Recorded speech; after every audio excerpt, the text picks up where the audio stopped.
Welcome back to the Gardening with Joy and Holly radio show. Thank you for being with us today. It's time for your garden questions, our garden answers. Hey, if you've got a question, send it on over to gardentalkradio@gmail.com. That's gardentalkradio@gmail.com. Or if you'd like to give us a call, you can certainly do that by giving us a dial at 1-800-927-SHOW. That's toll-free coast to coast at 1-800-927-SHOW. You can either have a question or call and tell us, say hi, and let us know where you're listening from. We appreciate either one of those options. This question is sponsored by Fleet Farm and fleetfarm.com.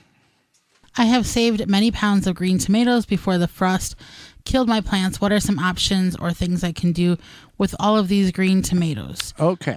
Well, there are some options. It's not as wonderful as you may hoped it to be. You can make green salsa, fried green tomatoes, green tomato, what is that, Freddas. Fried green tomatoes? No. Frittata? Frittatas. Yeah. Add them to salad. You can grill them as a side. You can get them to ripen, but it's not going to be like fresh vine wrapping. You can wrap them in newspaper. You can put them in a box. You can, throw a banana in there? Is that what that is? With the methane gas. Yeah. But it's not going to be the same as it was. But you're going to have a ripe tomato. Right. It may be just a notch above store-bought. Personally, I don't like green tomatoes or a lot of them. I would just let them try to ripen as best as possible. And then, if it's going to freeze and frost, it's going to die anyway, so it doesn't really matter. So you're going to have to harvest. And we did that a number of years ago. We pulled a lot off of the vine and brought it inside. So again, you can do green salsa. That's a water bath procedure, correct? Yeah, it's a water bath. You just add, there's lots of recipes that you can find online. You just have to add the acid. Can you freeze? You can't really freeze these, could you? I mean, there's not really a point. They're just going to end up mushy. Yeah, you might as well try to ripen them or do something with them. We did do, I think, like a green and red tomato salsa once. That was okay. So if you can combine them with something, if you don't like them as is, that's probably best. All right. Next question here, Holly.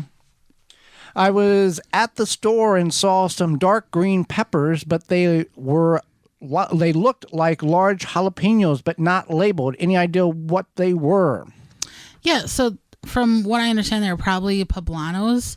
And poblanos are not as spicy as... There's some heat to them. There's some heat to them, but they're not... So they're probably, I think, about the same as jalapenos on the spice level, but I think they're richer in flavor. They're not something I've had a lot of, but typically at most stores, if they have jalapenos and then they have other peppers besides like sweet peppers and they're green, dark green, and they look like larger jalapenos, they're usually poblanos. I can't imagine. They've got some ribs in them. I mean, some defined...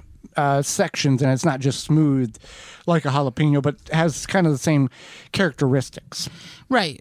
But they have like the more, I guess, pointier kind of end as opposed to like a rounder bell pepper or something. Or like a habanero. Sometimes I only need half of the garlic. How do I store the other part for best longevity? The clove. So this is for the clove. Yes. So not the bulb, but the clove itself. So after you've opened it up and you need 3, there's 7 there. No. The question that came in is about the clove itself, not the bulb, the clove. Uh-huh. So like say you cut a clove in half and you have that open clove. Okay.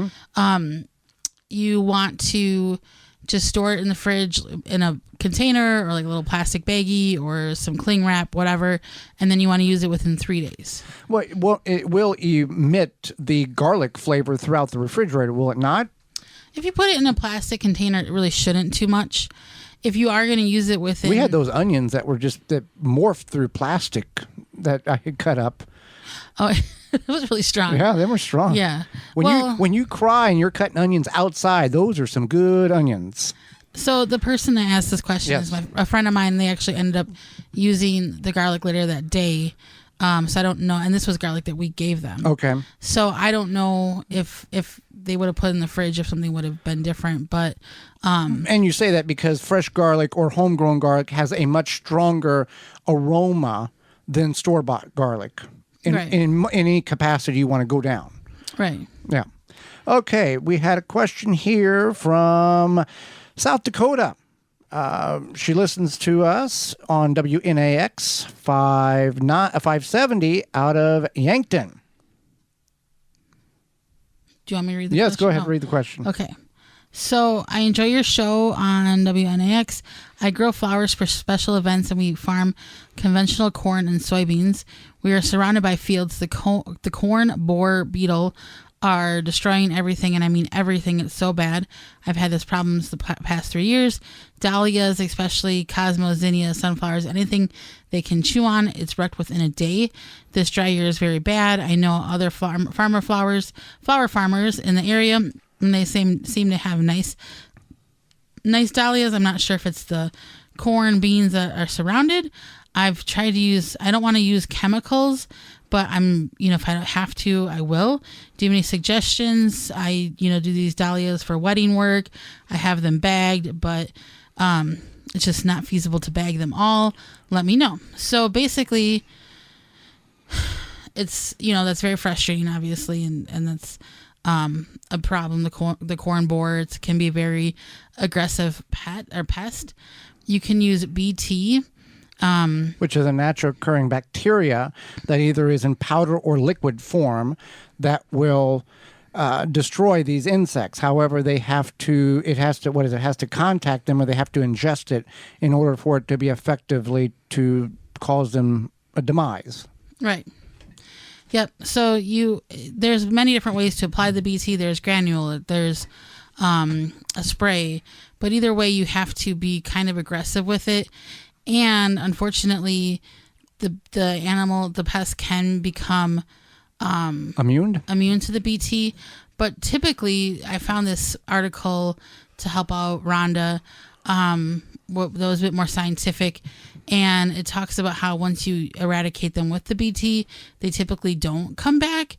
Another thing would be, I don't know how much space she has on her farm, but to move those flowering plants far away from the corn as possible. Right. Oftentimes in an agricultural environment such as a farm, the crops surround the residence and the garden in which you are growing. I'm not saying that the garden is right next to the corn, but within it might be within a 50-yard or 50 feet radius of said garden, that's where the agricultural crops are being grown, and the limitations of moving it is next to none. So a chemical or a non-chemical, effective, organic means of control, either aggressively or moderate aggressive, may be the only option you have. And some years, as we've seen in gardens, are better than others. And some years are like what she's experiencing, where it's the worst it's been. So we gave her the information. We've shared you with that information, that what can happen and what you can use, and best to you and your flower gardening. For more information, please visit thewisconsinvegetablegardener.com.